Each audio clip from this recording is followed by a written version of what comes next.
Propôs também esta parábola a alguns que confiavam em si mesmos, por se considerarem justos e desprezavam os outros. 2 homens subiam ao templo com o propósito de orar, um fariseu e o outro publicano. O fariseu, posto em pé, orava de si para si mesmo desta forma: Ó Deus, graças te dou, porque não sou como os demais homens, roubadores, injustos e adúlteros, nem ainda como este publicano. Jejuo 2 vezes por semana e dou o dízimo de tudo quanto ganho. O publicano, estando em pé, longe, não ousava nem ainda levantar os olhos ao céu, mas batia no peito, dizendo: Ó Deus, sê propício a mim, pecador. Digo-vos que este desceu justificado para a sua casa, e não aquele, porque todo o que se exalta será humilhado, mas o que se humilha será exaltado. Lucas 18, do versículo 9 ao 14. Eu estava lendo essa passagem ontem à noite, e logo veio à minha mente uma pergunta que todo cristão faz: por quê? Vou à igreja, oro, jejuo, sou dizimista e não tenho resposta às minhas orações. É óbvio que nessa comparação que Jesus faz entre a oração do fariseu e do publicano, muitos naquela época poderiam dizer que o fariseu, e muito, ele tinha vantagem sobre o publicano. Ambos eram judeus, porém, o fariseu, ele era um religioso muito rigoroso.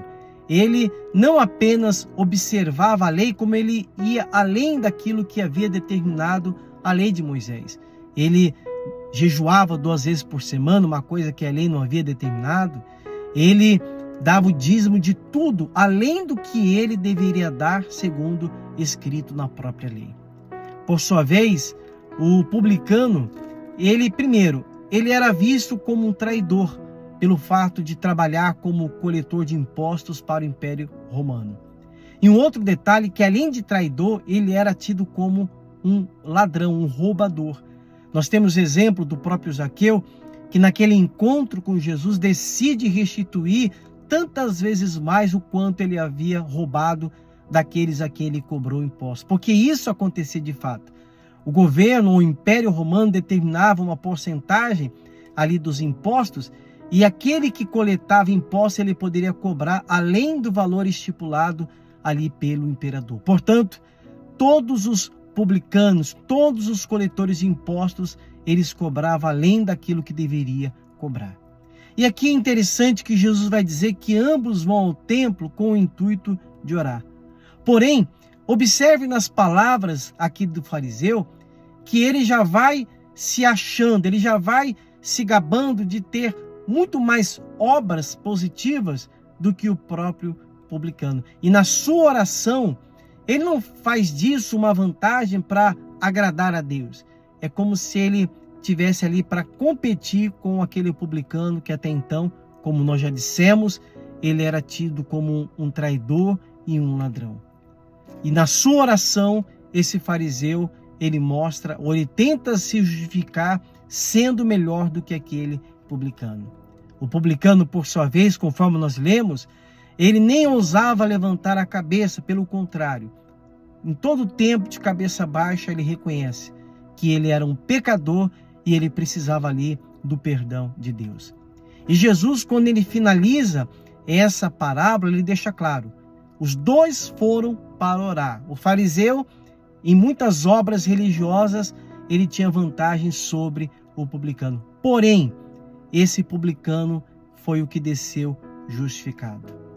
A pergunta que eu faço: qual é a intenção de todas as coisas que nós fazemos diante de Deus? Nós fazemos de fato por obediência, por fidelidade, porque nós queremos estreitar o nosso relacionamento com Deus? Ou, a exemplo desse fariseu, é porque queremos nos considerar melhor do que outras pessoas? É óbvio que fica claro que o que essa parábola revela é que toda pessoa orgulhosa, jamais ela será justificada diante de Deus, ainda que aparentemente ela faça tudo certo. E eu digo isso porque esse orgulho, ele vai além do orgulho religioso. quantas pessoas que profissionalmente, quantas pessoas que no âmbito familiar também são orgulhosas. E talvez aí seja a resposta. O porquê tantas pessoas vão à igreja, são dizimistas, jejuam, elas fazem campanhas e até agora não obtiveram resposta às suas orações. Deus abençoe a todos.